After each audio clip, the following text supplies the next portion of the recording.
I'd gotten to the point where I literally could not wipe my ass in the morning. My shoulders were so bad. Mm.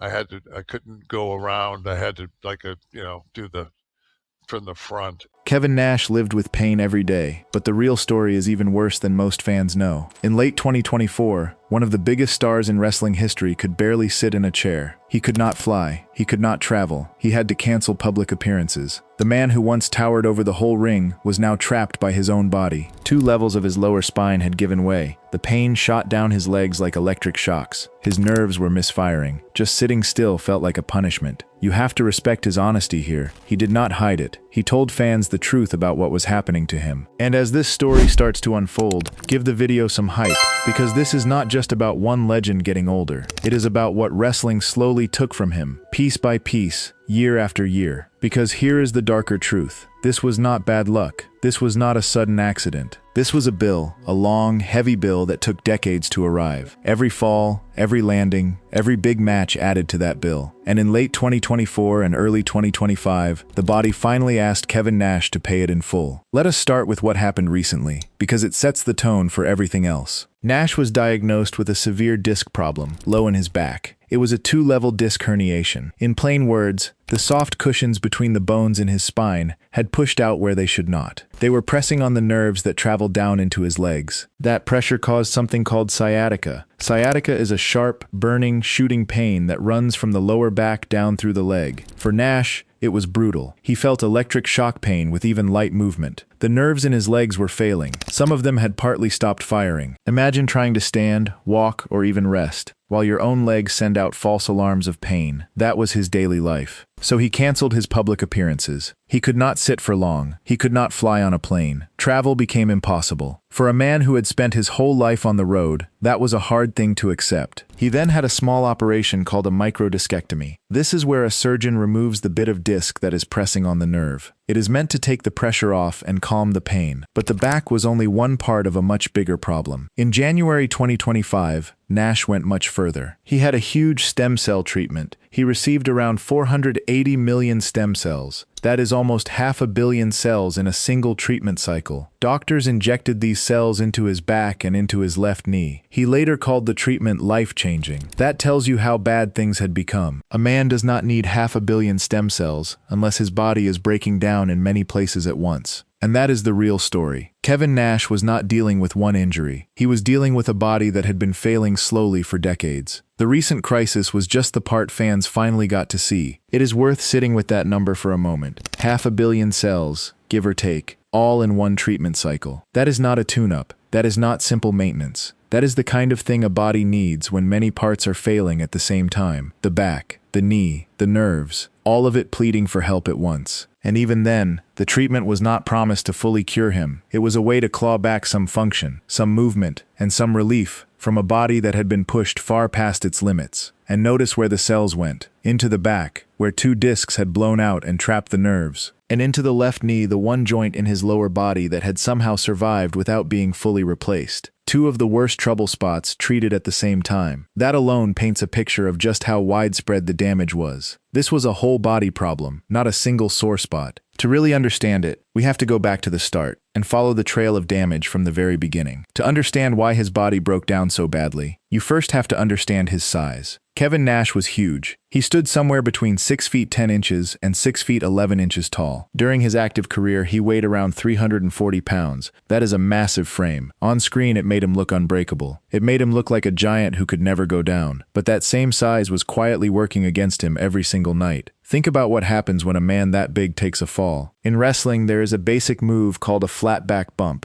It is the safe way to fall. The wrestler lands flat on his back to spread the force across his body. For a smaller person, that is hard enough. For a man of Nash's height and weight, it was a different story. When he fell from a standing position, he was dropping a huge mass from a great height. The ring looks soft, but it is not. Under the canvas are wooden boards and steel supports. There is very little give, so when he landed, the force had almost nowhere to go. His body had to soak it all up in a split second. The research puts it in a way that is easy to picture. A standard bump for a man of Nash's size created force similar to a low to moderate speed car crash. Picture being in a car that gets hit from behind at around 30 miles per hour. That is the kind of jolt his spine, hips, knees, and joints felt. Now picture that happening over and over, for years, in match after match. A smaller wrestler does not face the same problem. They have less mass to slow down. They have a lower center of gravity. Nash had long arms and long legs. That length acts like a lever. It increases the twisting force, called torque, that goes through his joints during moves. So when he turned, lifted, or got thrown, the stress on his joints was many times greater than it would be for a smaller man. Think of a long spanner against a short one. The longer the handle, the more force it puts on whatever it grips. Nash's long limbs worked the same way on his own joints. Every twist, every turn, every lift sent a bigger load through his knees, his hips, his back, and his shoulders. A shorter wrestler doing the exact same move would feel far less strain. Nash felt the most strain of all, simply because of how he was built. His size made him a star, and his size made him a target for his own body. And this was not a rare thing that happened once or twice. This was the everyday cost of being him. Every match, every house show, every training session. The leverage never took a night off. While fans cheered the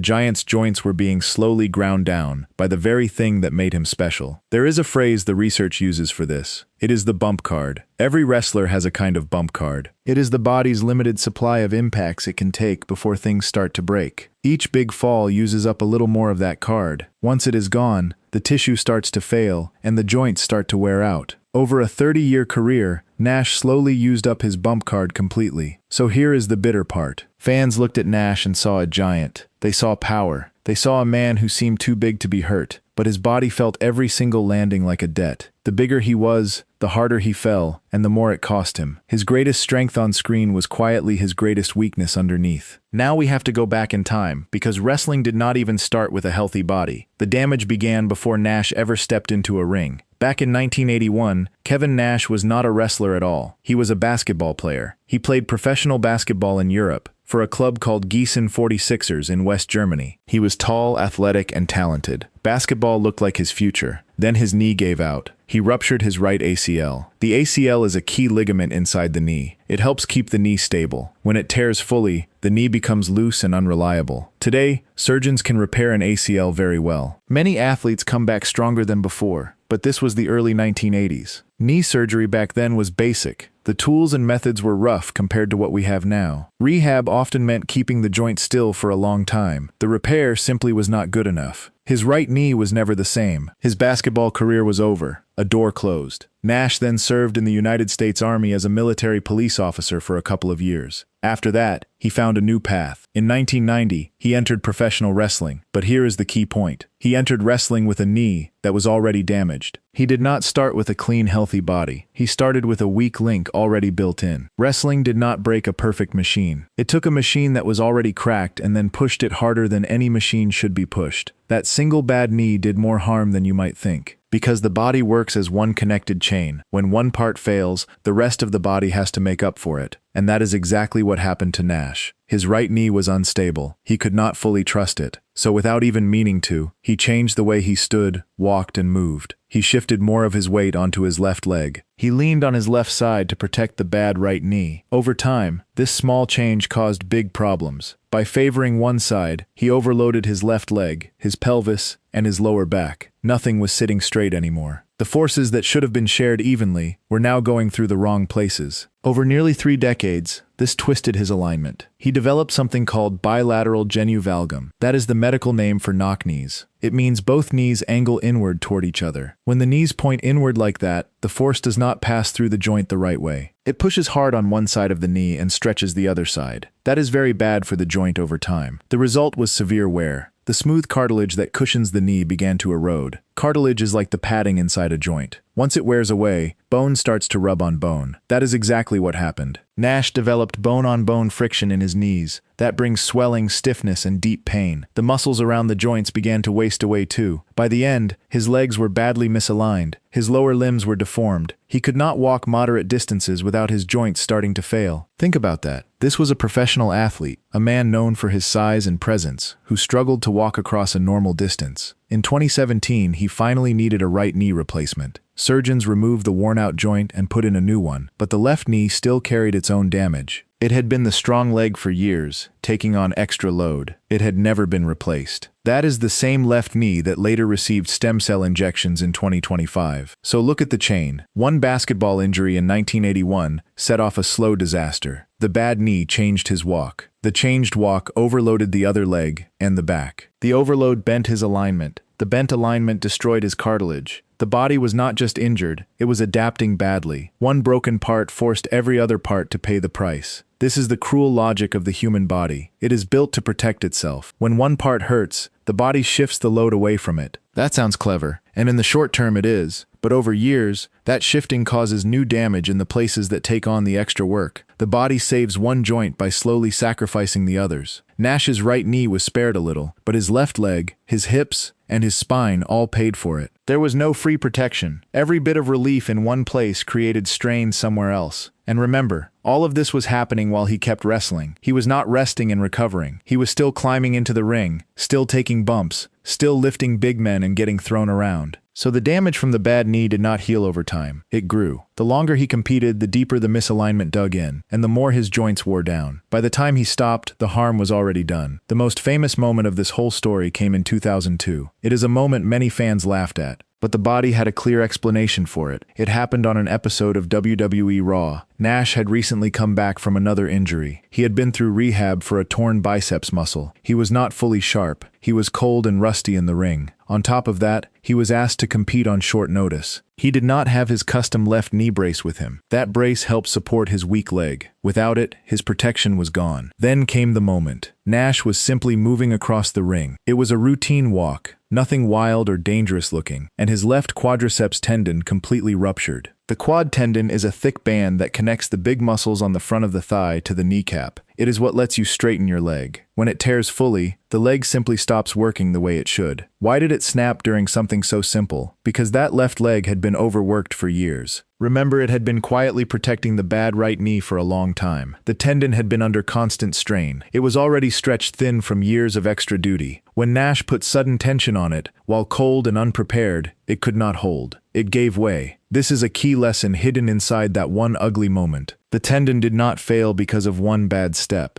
It failed because of everything that came before it. Years of guarding the right knee had quietly worn the left side down. The brace that might have helped was not there. The body was cold and stiff. All of those small things stacked up. Then one routine movement was the final straw. The injury looked sudden, but it had been building for a very long time. This was not a small injury. A complete quad tendon tear is a serious orthopedic failure. To fix it, surgeons had to do an open operation. They wove heavy stitches through the torn tendon. They drilled small tunnels into the kneecap to anchor it back in place. Then came months of keeping the leg still, followed by hard physical therapy. Many fans remember this as a funny clip. A big man walking across the ring and just falling apart. But it was not really funny. It was the moment all those hidden years of strain finally showed up on screen. The body had been quietly failing for a long time. In 2002, it failed in public. There is another moment that shows a different kind of damage. This one proves that even the wrestler giving a move can be destroyed by it. Nash had a signature move called the jackknife powerbomb. It was a powerful lift and slam. To do it, he had to hoist a man up and drive him down. That is fine when the opponent is a normal size. But in 1996, in WCW, he tried it on a man called Paul White, who was wrestling as the Giant. White was enormous. He weighed over 380 pounds. He was also recovering from a growth disorder at the time. To do the powerbomb safely, the man being lifted has to help. He has to push up with his core and jump a little to assist the lift. White could not do that properly. He did not get the needed lift. He did not give the right help. So the move went wrong. It became uncontrolled. White came down badly and landed right on his neck. That alone was dangerous and could have ended very badly. But there is another victim here that people forget. Nash himself. Lifting and then losing control of a mass that heavy put a violent strain through Nash's body. The force tore through his lower back and the joints near the base of his spine. He was the one doing the move, and yet the move badly hurt him too. This is the proof that wrestling does not only punish the person taking the bump. The person delivering the move pays a price as well. When you lift a giant and it goes wrong, your own spine takes the hit. Now we move to the neck. And this is where the damage went from athletic to everyday. Because wrestling did not just take away his ability to perform, it started to take away his ability to live normally. Over his career, Nash broke his neck twice. 2 separate cervical spine fractures. On its own, breaking your neck even once is terrifying. He did it twice and kept going. Add to that years of falling from a great height onto a hard surface. The damage built up. His neck developed cervical stenosis. That means the channel inside the spine, where the spinal cord runs, became too narrow. When that space narrows, it squeezes the spinal cord and the nerves. On top of that, the natural curve of his neck reversed. A healthy neck curves gently in one direction. His curved the wrong way. He described it himself as curving the wrong way. This pushed even harder on the cord and the nerve roots coming off it. The result was years of misery in his right hand. For something like 7 to 9 years, his right hand was numb and weak. He lost motor control in it. That means simple, everyday tasks became hard, things most people never think about. Washing his hair, turning his neck to look around, basic small movements with his hand. All of it was threatened by the nerve pressure in his neck. Stop and think about that for a moment. This is not about losing a wrestling move. This is a man who could not reliably use his own hand for the better part of a decade. Wrestling did not just take his sport. It reached into his daily life and took simple human actions away from him. Doctors offered a solution, but it came at a heavy cost. They suggested a major neck operation called a fusion. It would join several of his neck bones together, from the second bone down to the seventh, known as C2 to C7. The idea is to remove the damaged discs and lock the bones in place. That can take pressure off the nerves and ease the pain, but fusion has a big downside.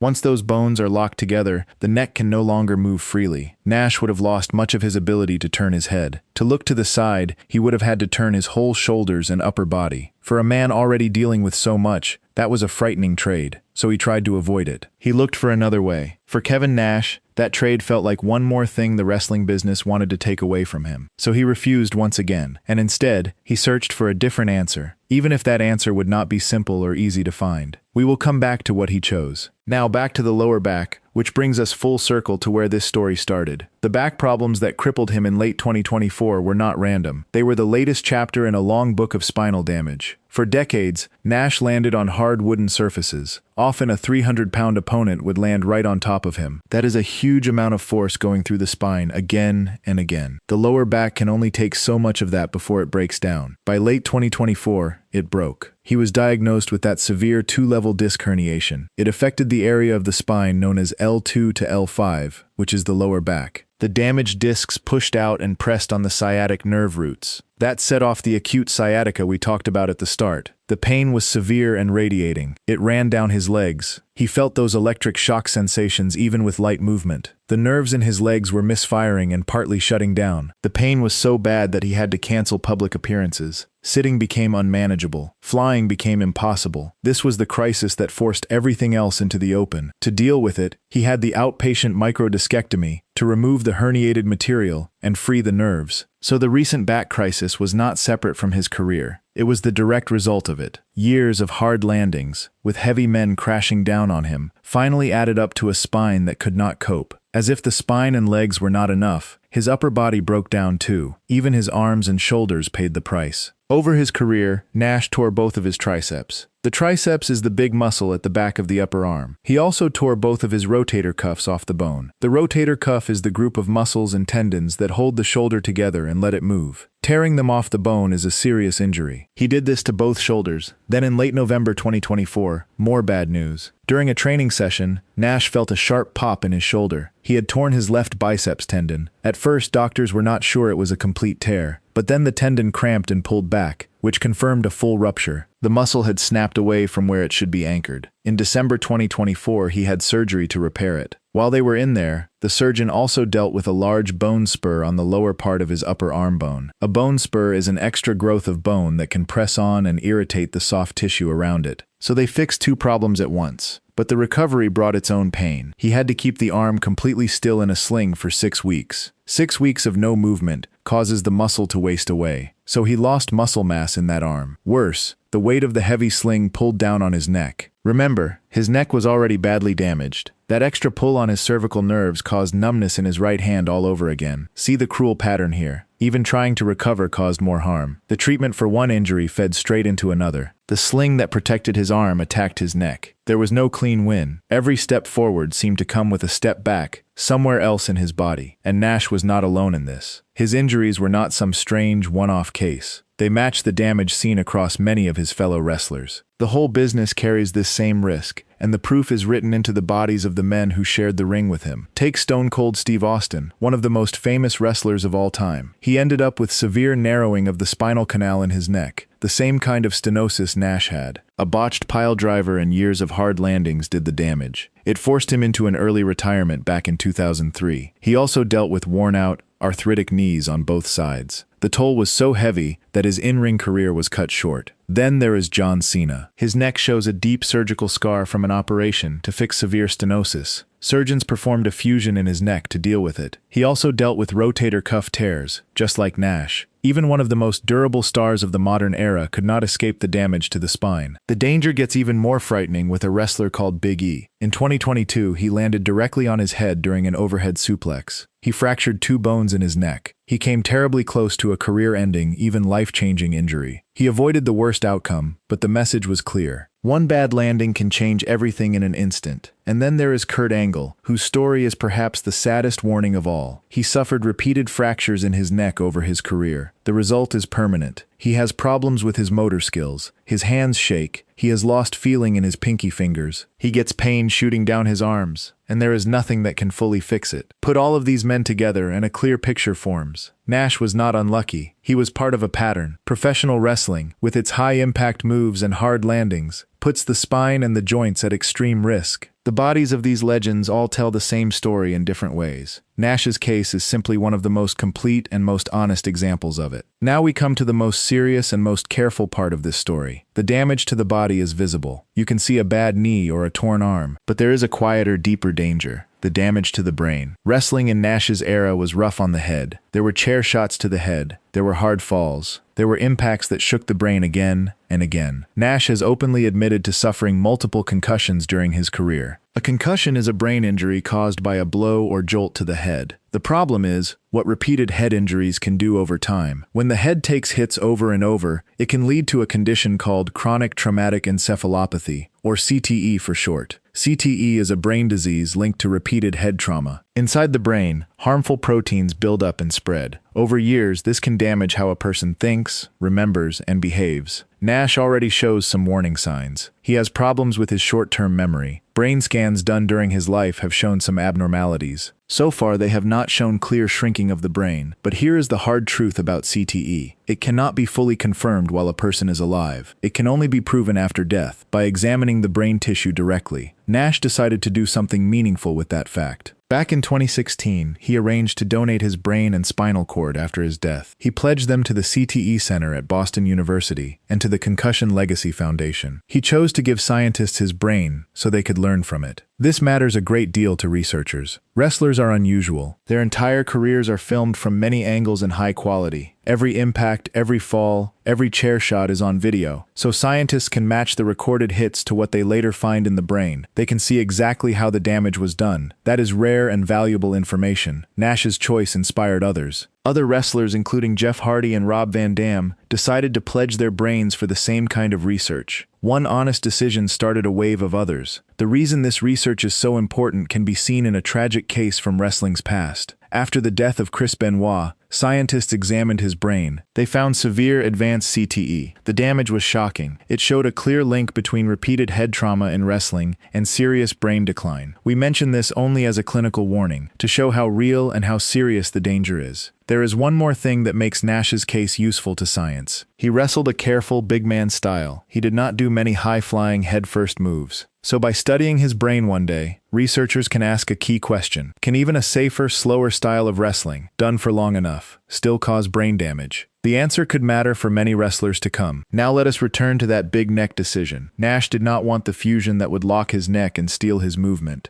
so he searched for another road. That road led him to stem cells. He traveled to 2 clinics outside his home country. One was the Cellular Performance Institute in Tijuana, Mexico. The other was BioAccelerator in Medellin, Colombia. At these clinics, he received advanced cell treatments meant to repair, not just lock down, his damaged body. The treatments used a special kind of cell. They came from umbilical cord tissue. These are called mesenchymal stem cells. They are young, active cells with a strong ability to heal. One clinic used a special version called hypoxic mesenchymal stem cells. Here is why that matters. The joints and the discs in the spine do not get much blood or oxygen. They are low oxygen places. Normal stem cells often die when placed there. But hypoxic cells are trained to survive in low oxygen areas, so they had a far better chance of living and working inside his damaged joints and spine. How do these cells help? They do not simply rebuild like bricks. They work mostly by sending out signals. This is called paracrine signaling. The cells release a flood of helpful substances. These calm down inflammation. They tell the body to stop attacking the area and start repairing it. They can help the body grow new cushioning in the joints. They can even encourage tiny new blood vessels to feed places that had little blood before. In short, they change the environment from one of damage to one of repair. It helps to break that down a little. First, the cells dial down the body's harmful inflammation. The body has cells that cause swelling and damage, and cells that help calm and heal. The stem cells push the balance toward the healing side. Second, they wake up the local repair cells in the joint,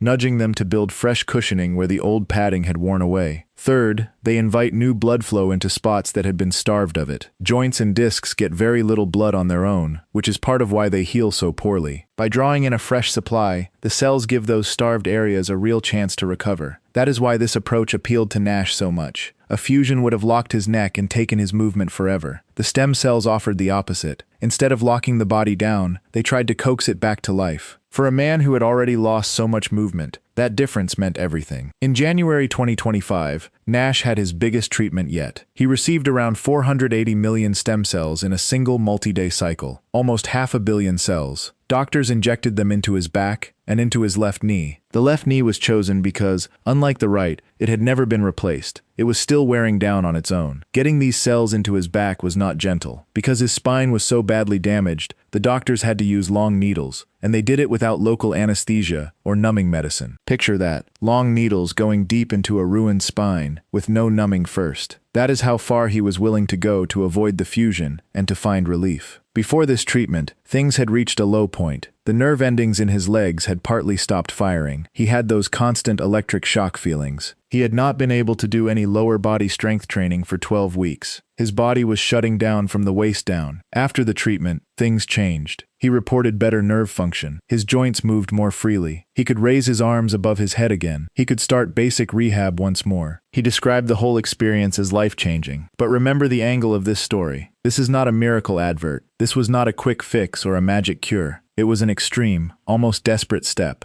A man does not take 500 million cells through long needles into a bare spine, unless decades of damage have left him no easy choices. The treatment helped, but it only shows how deep the hole had become. Now we reach the part that goes beyond bones and joints. Because the damage did not stay in his body, it reached into his mind. Living with constant pain wears a person down. It is not just a physical thing. Pain that never stops can break the spirit. When your own body becomes a source of agony every single day, your nervous system stays locked in a state of stress. It never gets to rest. That kind of pain harms sleep. It harms mood. It can harm the very will to keep going. Nash has spoken openly and bravely about this. He admitted that the constant, severe pain pushed him to a very dark place. He told his wife that the pain had driven him to thoughts of ending his life. We will not go into any detail here. We simply note it because it shows the truth of his suffering. This is the most honest and most human part of his whole story. Chronic pain is not just a sore back or a bad knee. It is a weight that can crush a person from the inside. There was another danger waiting for him too. The usual way to treat this kind of long-term pain is with strong painkillers and anti-inflammatory drugs. But those bring their own risks. They can lead to dependence. They can damage organs over time. They can deepen depression rather than lift it. Nash wanted to avoid that trap. That was a big reason he chose the stem cell path. He wanted to fix the root cause of the pain, not just numb it.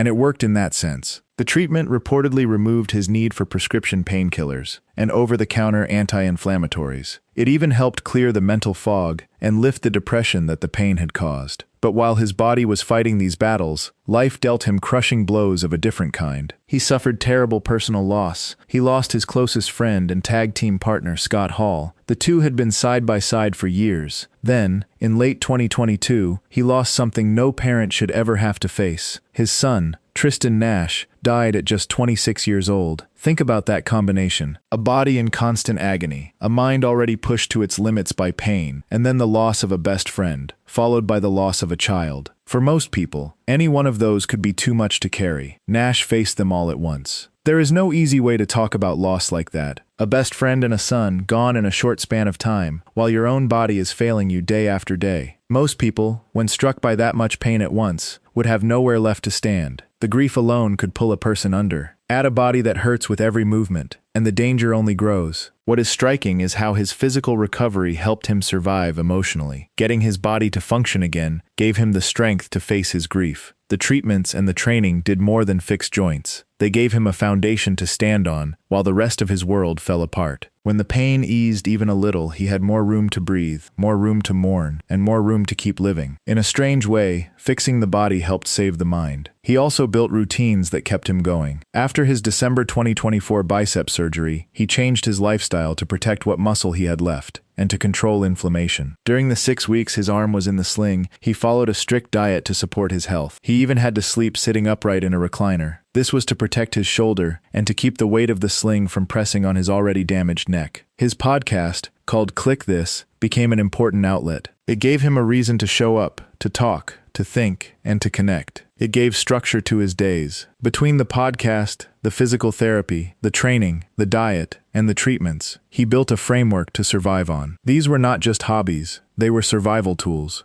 They were the things that kept a man in constant pain moving forward through unthinkable loss. This is the heart of his case. His pain was never just one injury. It was a chain reaction. It started with one bad knee in 1981. That changed his walk. The changed walk wrecked his other joints and his back. The spinal damage compressed his nerves. The strain tore his tendons. The career risked his brain. The pain attacked his mind. And the treatments, as advanced as they were, only became necessary because the damage ran so deep. Here is the positive note. The one thing that turns this around. He lived. He lived long enough, and he spoke clearly enough to show fans the real cost. He did not hide his pain to protect the myth of the unbreakable giant. He told the truth. He let people see the bill that wrestling sent him, and by donating his brain and spine to science, he made sure his suffering could help others who come after him. That is his honesty, and it matters. It shows the hidden cost behind a career that looked so strong on screen, but left him fighting pain every day. Kevin Nash was never truly unbreakable. No one is. But by surviving, and by speaking out, he turned his own broken body into a warning and a gift. And in the end, that honesty may be the strongest thing this giant ever did.